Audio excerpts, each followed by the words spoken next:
Chapter 2. Keeping the Love Tank Full.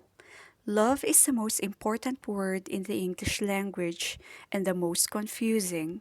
Both secular and religious thinkers agree that love plays a central role in life. Thousands of books, songs, magazines, and movies are peppered with the word. Numerous philosophical and theological systems have made a prominent place for love.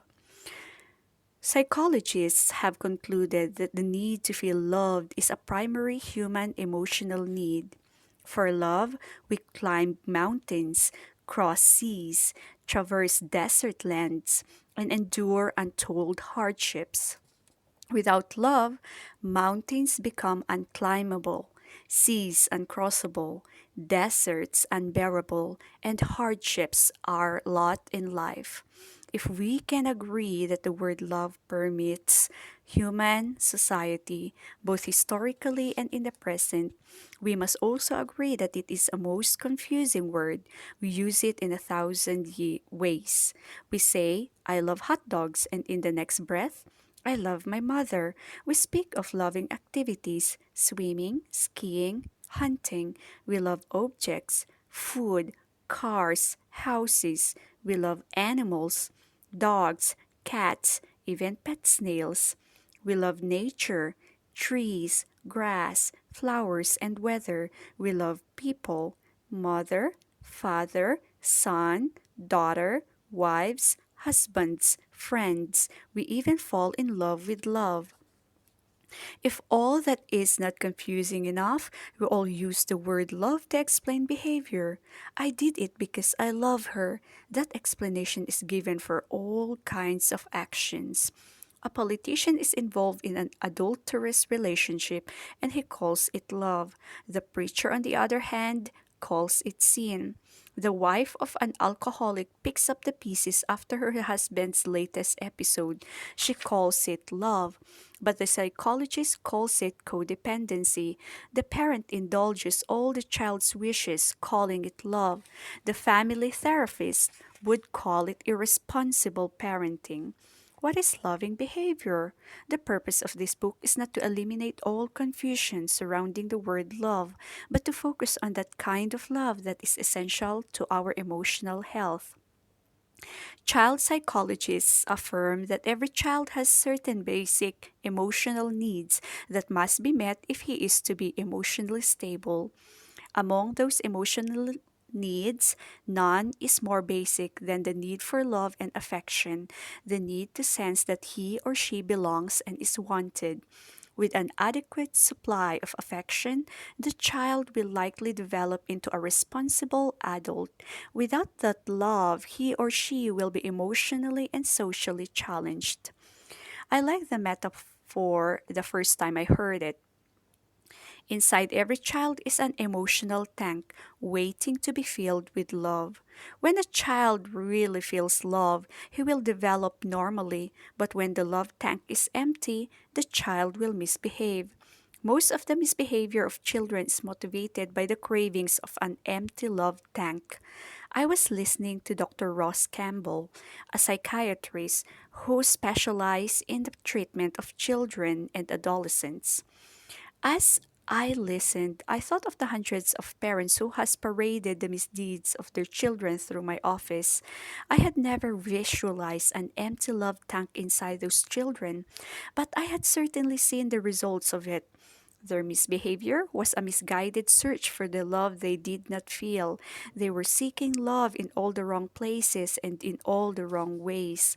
I remember Ashley, who at 13 years of age was being treated for a sexually transmitted disease. Her parents were crushed. They were angry with Ashley. They were upset with the school, which they blamed for teaching her about sex. Why would she do this? They asked. In my conversation with Ashley, she told me of her parents' divorce when she was 6 years old. I thought my father left because He didn't love me, he said. When my mother remarried when I was 10, I felt she now had someone to love her, but I still had no one to love me. I wanted so much to be loved. I met this boy at school. He was older than me, but he liked me. I couldn't believe it. He was kind to me, and in a while I really felt he loved me. I didn't want to have sex, but I want to be loved. Ashley's love tank had been empty for many years. Her mother and stepfather had provided for her physical needs, but had not realized the deep emotional struggle raging inside her. They certainly loved Ashley, and they thought that she felt their love. Not until it was almost too late did they discover that they were not speaking Ashley's primary love language. The emotional need for love, however, is not simply a childhood phenomenon that needs follows us into adulthood and into marriage. The in love experience temporarily meets that need, but it is inevitably a quick fix and, as we shall learn later, has a limited and predictable lifespan. After we come down from the high of the in love obsession, the emotional need for love resurfaces because it is fundamental to our nature. It is at the center of our emotional desires. We needed love because before we fell in love, and we will need it as long as we live. The need to feel loved by one's spouse is at the heart of marital desires. A man said to me recently, "What good is the house, the cars, the place at the beach, or any of the rest of it if your wife doesn't love you?" Do you understand what he was really saying? More than anything, I want to be loved by my wife. Material things are no replacement for human emotional love. A wife says, "He ignores me all day long and then wants to jump in bed with me. I hate it." She is not a wife who hates sex. She is a wife desperately pleading for emotional love. Our cry for love. Something in our nature cries out to be loved by another. Isolation is devastating to the human psyche. That is why solitary confinement is considered the cruelest of punishments. At the heart of humankind's existence is the desire to be intimate and to be loved by another. Marriage is designed to meet that need for intimacy and love. That is why the ancient biblical writings spoke of the husband and wife becoming one flesh. That did not mean that individuals would lose their identity. It meant that they would enter into each other's lives in a deep and intimate way. But if love is important, it is also elusive. I have listened to many married couples share their secret pain. Some came to me because their inner ache had become unbearable. Others came because they realized that their behavior patterns or the misbehavior of their spouse was destroying the marriage. Some came simply to inform me that they no longer wanted to be married. Their dreams of living happily ever after had been dashed against the hard walls of reality. Again and again, I have heard the words, "Our love is gone. Our relationship is dead. We used to feel close, but not now. We no longer enjoy being with each other. We don't meet each other's needs." Their stories bear testimony that adults as well as children have love tanks. Could it be that deep inside hurting couples exists an invisible emotional lab tank with its gauge on empty? Could the misbehavior, withdrawal, harsh words, and critical spirit occur because of that empty love tank?